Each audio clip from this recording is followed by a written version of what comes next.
Imagine being dropped into a chaotic maze of towering, featureless monoliths with no map and no sense of direction.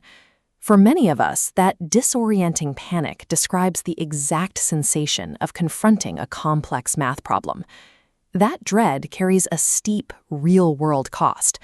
Millions of capable people avoid science, technology, and engineering careers entirely, filtering themselves out of professions because they are terrified of the equations required to get there. This widespread innumeracy stems from teaching the subject backward. We often present students with intimidating, abstract rules and ask them to memorize formulas without ever explaining where those concepts originated. When equations remain divorced from the historical human problems they were meant to solve, they feel like alien artifacts rather than practical tools.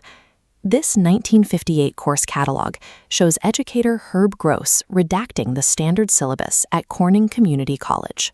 After watching his basic math students consistently fail, he identified a fundamental disconnect in the curriculum.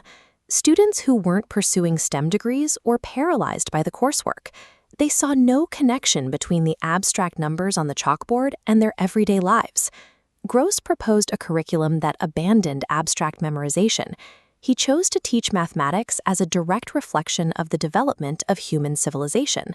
To demystify the subject, we have to examine the specific physical crises that forced our ancestors to invent these mathematical concepts in the first place.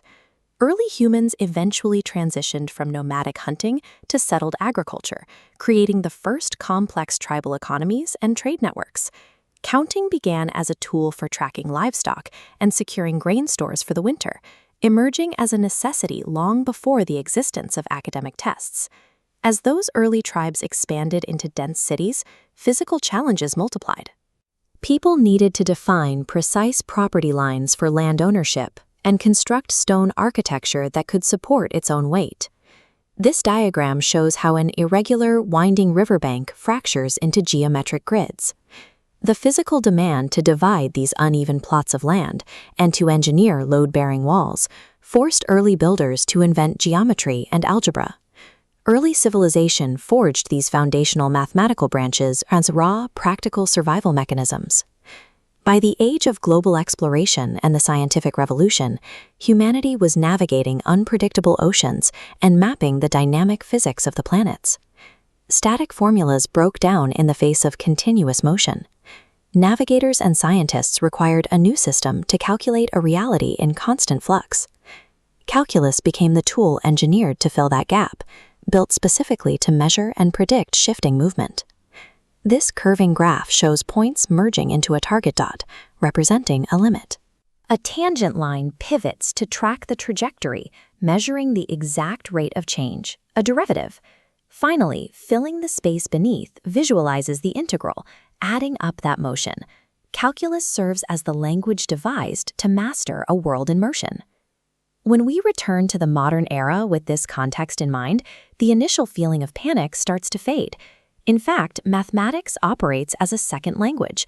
Our ancestors built it piece by piece specifically to describe the physical parameters of the world around them.